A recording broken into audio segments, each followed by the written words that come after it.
험지, 고향 TK로 이게 참 맞지가 않아요. 그러니까 고향이란 얘기와 험지란 얘기는 맞지가 않는데 삼선의 고지를 일단 경기 군포에서 오르셨었는데 18대까지 네. 19대 2012년인 거죠. 민주당 당적으로 대구 수성 갑에 출마해서 40.4% 여기까지만 보면은 당선이 되셨을까 안 되셨을까 지금 궁금해하시는 분들이 있을 수도 있어요. 이 결과를 뭐 잊으신 분들은. 근데 결국 낙선을 했는데 근데 또 재밌는 것이 21대 최근 대구 수성 갑에서 역시 같은 도전이 반복이 됐었습니다. 근데 아픈 기억입니까? 아니면은 남긴 게 많은 기억입니까? 좀 들어가야 되겠습니다. 이번에 좀 아프죠. 사실은 이번에 이제 바로 부산시장 선거, 서울시장 선거에서 나타났던 그 저희들에게 조금 이렇게 이번에 혼을 내야 되겠다라는 그 분위기가 대구 같은 경우는 1년 전에 왔던 거예요. 그래서 제가 사실은 코로나라는 이 역병이 대구 경북에 제일 먼저 터졌지 않습니까?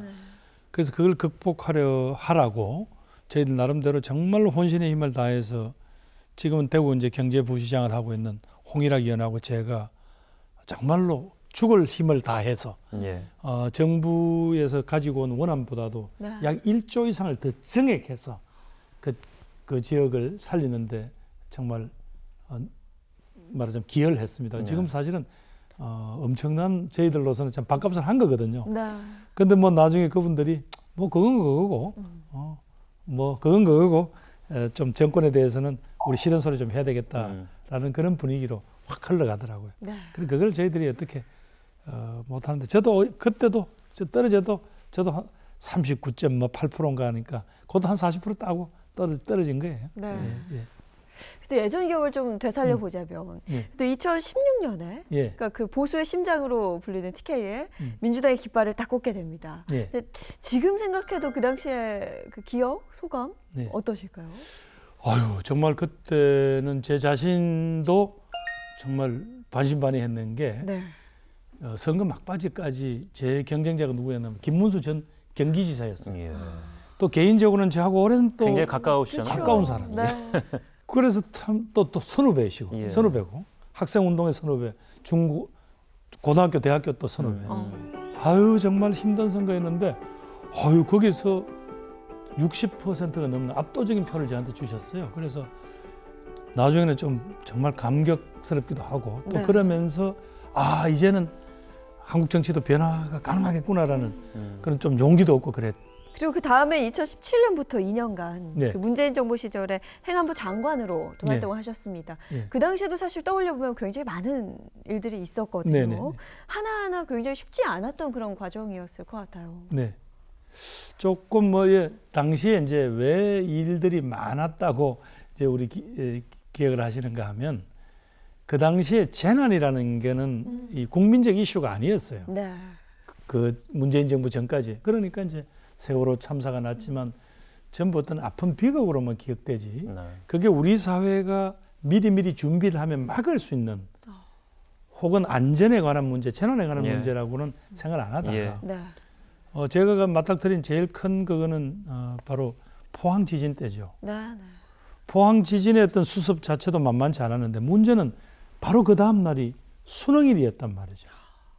근데 제가 가보니까 그 학부모들의 의견을 들어보니까 이런 와중에서 집에 들어갈 수도 없는 학생들도 있고 한데 이런 와중에서 시험을 치라고 하는 것은 이런 천재지변에서 자네는 운이 나빴으니까 올해는 그냥 어쩔 수 없어 라고 하는 것과 다를 게 뭐 있냐.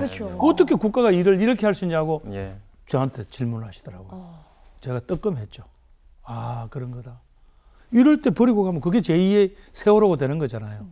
포항 지역 수험생 수가 6,000명인데 아마 그분들은 평생 그 억울함과 분함을 안고 사실 거 아니에요. 그러니까 안 되겠다고 해서 바로 교육부 총리하고 대통령께 바로 보고를 드렸죠. 그래서 교육부는 이거 연기하는 게 맞겠습니다. 대통령께서도 그렇게 판단하시는 게 옳겠습니다라고 보고를 드렸더니 바로 일주일 연기를 했잖아요. 그리고 지금 보면 그 다음 날 한 9시 반경에 여진이 생겼어요. 어떻게 할 거예요? 그럼 여진이 있더라도 괜찮아. 너희들 괜찮으니까 가만히 있어 이럴 거예요? 시험 계속 쳐 이럴 거예요. 그러면 그게 바로 제2의 세월호가 되는 거예요. 그럼 뛰어나와야 될 거 아니에요. 네. 학생들 뛰어나오면 그러면 그 시험에 대해서 또 무슨 나중에 책임을 져야 되는 책임을 누가 질 거예요. 발생하니까. 그래서 그때 그 일주일 시험이 연기되는 일주일 동안 정말 제 인생의 제일 긴 일주일이었어요. 왜? 혹시 또 여진이나 다른 지진이 이어져 버리면 어떻게 해요?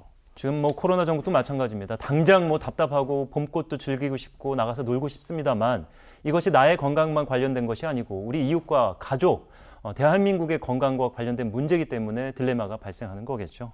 글쎄요. 이 문제에 대해서는 정말 제가 모두에 말씀드리는데 정말 국민 여러분들께 감사드립니다. 그리고 이 자영업을 하시는 분들의 이 피해 분명히 어떤 형태로든지 사회적인 부조가 일어나야 돼요. 그분들 도와줘야죠. 그렇습니다. 그걸 개인적인 희생으로 떠맡길 수는 없잖아요.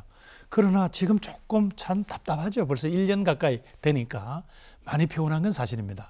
그렇다고 여기서 요 고비를 놓치면 지금 4차 대유행이냐 아니냐를 놓고 코앞에 와 있습니다. 코앞에 와 있잖아요. 이 고비를 또 못 넘으면 지금까지 1년 동안 고생해온 게 또 도로가 되는 일이 안 되겠습니까? 그래서 그건 정말 이제 조금 국민 여러분들께서 조금 더 견뎌주시면 그래서 좀 더디 걸리더라도 연말까지 어떤 백신이 한 70% 정도 접종이 완료되고 나면 지금 얼마 전에 보였던 영국의 모습이라든가 뭐 이런 모습들 되지 않겠나 그런 기대를 해보는 거죠. 예.